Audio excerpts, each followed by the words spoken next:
안녕하십니까. 신의 한수의 신의 식입니다. 세월호 허위 보고, 정말 어처구니가 없죠. 허위 보고 없었죠. 예. 그런데 이 사건이 지금 말이죠, 재판에 계류돼서 무죄를 받았습니다. 즉 세월호 7시간 관련된 모든 거짓말들, 이런 것들이 다 하나하나 밝혀지는 순간인데요. 박근혜 대통령도 관련해서 명예회복이 빨리 됐으면 좋겠습니다. 그래서요, 오늘은 전문가 모셔서 이야기 나눠보겠습니다. 석동현 변호사님 모셨습니다. 안녕하십니까? 예. 네.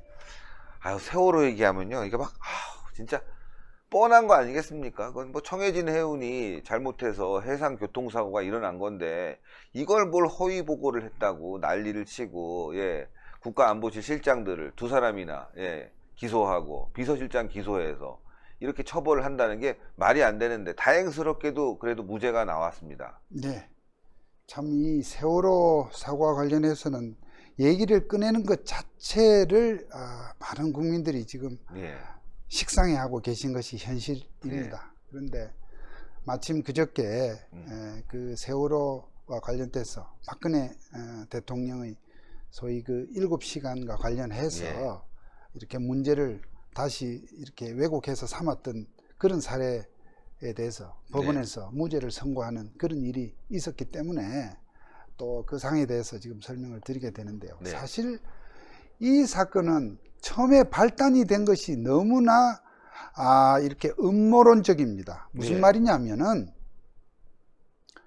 원래 그 세월호 사고가 난 뒤에 한동안 박 대통령 7시간 동안 뭐 했느냐, 그동안 무슨 이상한 뭐 구술을 했느니, 예. 미래를 했느니, 예. 그야말로 여성 대통령에게 할 수 없는, 있을 수 없는 그런 아주 모함과 치욕적이죠. 예. 또 그런 허위 사실을 가지고 예. 집요하고 아주 기교적으로 이렇게 문제를 삼아 왔지 않습니까? 예. 그런 상태에서 결국 탄핵이 나고 탄핵이 이루어지고 또 박근혜 대통령을 이렇게 구속을 해서 그야말로 6개월 구속 상태로 재판을 받아 오다가 예. 이 재판이 왜 구속 기간이 6개월이 1심에서 6개월이 지나면 예. 6개월이 될 때까지 어떤 선고가 이루어지지 않으면 석방을 하도록 돼 있지 않습니까? 그렇죠. 그 석방을 이렇게 그 구속 기간 만료 시점을 앞둔 시점에 기억하실지 모르겠습니다만, 그때 갑자기 임종석 당시 비서실장이 마치 큰 어마어마한 무슨 뭐가 있느냐, 있는 양 이렇게 대국민 기자회견을 하는 그런 소동을 벌였지 않습니까? 그때 한 내용이 박근혜 대통령에게 세월호 사고 발생 사항을 보고한 시간이 여태까지 알려진 것보다 사실은 30분이 더 빨랐다. 즉 박근혜 대통령이 그 보고를 받고도 늑장 대응을 한 시간이 7시간이 아니라 7시간 반이었다. 30분이었다. 이런 사항을 이렇게 무슨 큰 어떤 기밀이라도 되는 양 터뜨렸고, 또 여기에 소위 부안내동한 언론들이 참 한심하게도 마치 그것이 큰 정말 무슨 문제가 있는 양, 이 보고라는 게 말입니다. 대통령 청와대 보고뿐만 아니라 일반 행정부처의 어떤 장차관 보고만 해도, 예를 들어서 우리가 보고를, 저도 관료 생활을 했던 입장에서 어떤 보고서를 나름대로 문서로 보고하고 또 어떤 팩스로 보고하고 가서 보고를 하러 그 담당자가 대면 보고를 하기 위해서 가서 기다리는 동안에도 20분 30분 대기해야 되는 상황이 생깁니다. 그러면 준비한 부서에서는 지금 막 그 어떤 담당 간부가 이렇게 장관실이나 또는 총리실이나 이런 데 보고하러 이렇게 출발한 시간이 있고, 그런데 실제 보고를 받는 사람의 보고 시간은 거기서 약간의 어떤 시간적인 그런 앞뒤 가감이 생기지 않습니까? 그렇죠. 그렇게 생긴 그 범주 내에 있었던 그 문제를 가지고 마치 7시간이면 어떻고 7시간 30분이면 무슨 차이가 있습니까? 그러니까요. 그걸 또 허위 보고할 일은 없지 않습니까? 하루나 무슨 뭐 이틀 사흘을 그러니까요. 이것을 묵혔다가 뒤늦게 보고했는데도 마치 이틀 사흘 전의 어떤 그런 그 보고 시간을 이렇게 앞뒤로 이 변형을 시켰다면 모르겠습니다. 그러니까요. 30분이라는 그 짧은 시간을 가지고 마치, 그러면 7시간 30분이 7시간이 되면 좀 어떤 그거에 대한 평가가 달라지는 거겠죠. 그러니까 그래서 그런 내용을 임종석 실장이 얘기함으로써 네. 마치 어마어마한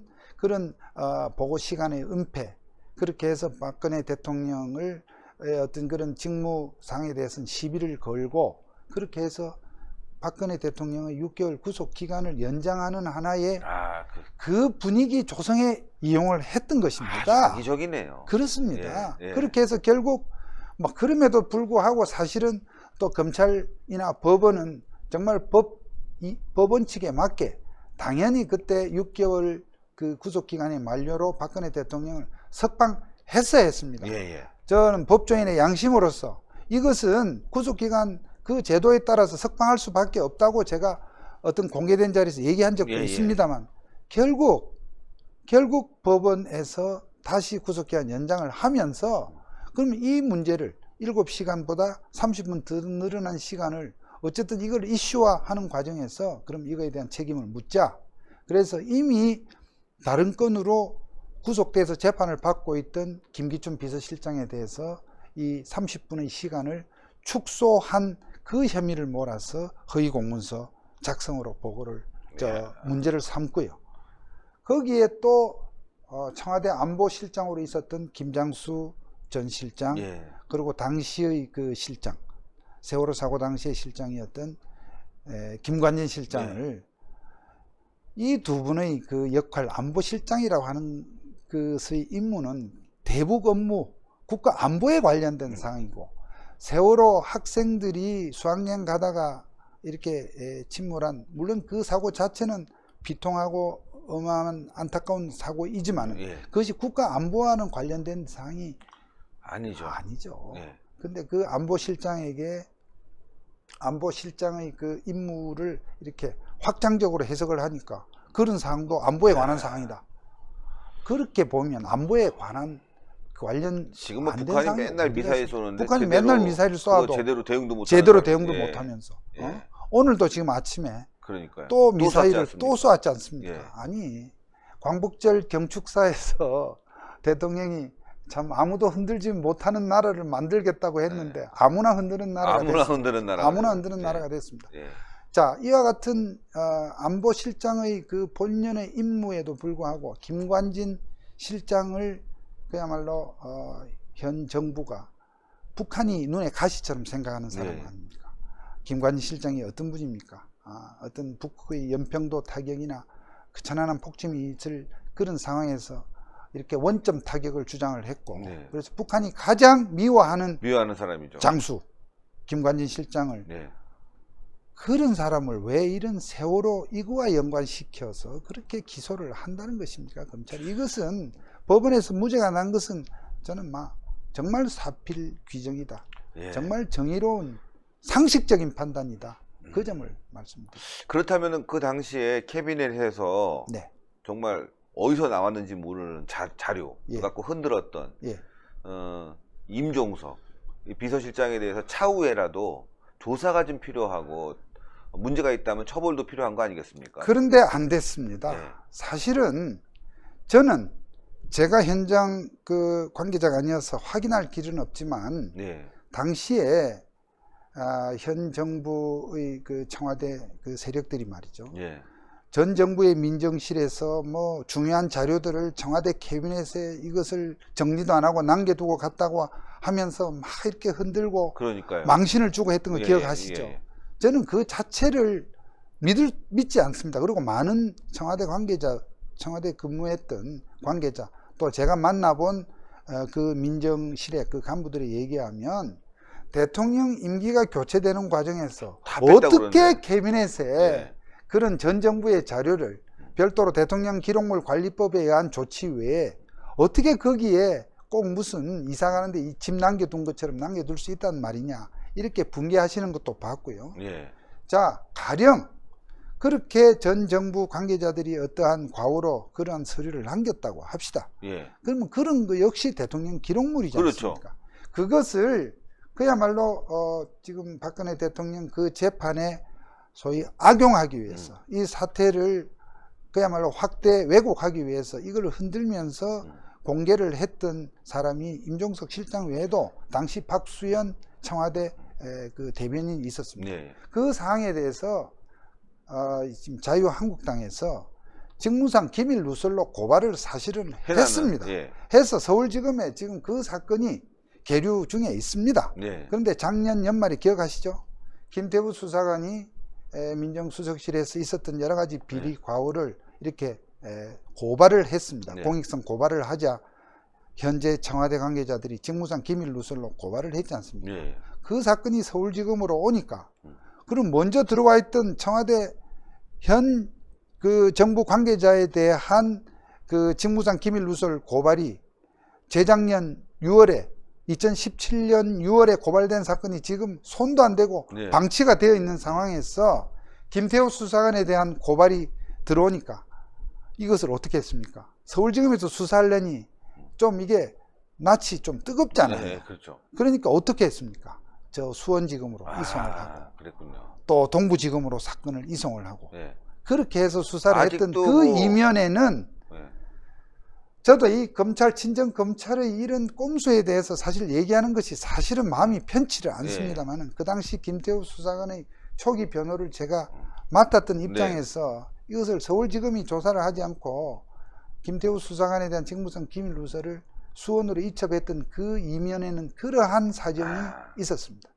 요컨대 청와대에서 이와 같이 캐비넷을 열고 공개했던 그 직무상 기밀 누설에 대해서는 검찰이 아직도 조사를 안 했다는 그 얘기를 제가 좀 하여튼 자유한국당이 내년 총선에서 승리하고 정권을 쟁취해서 이 사건을 제대로 조사해서 관련자들 엄벌에 처해야 될 것 같습니다. 거기 임종석 분명히 있고요.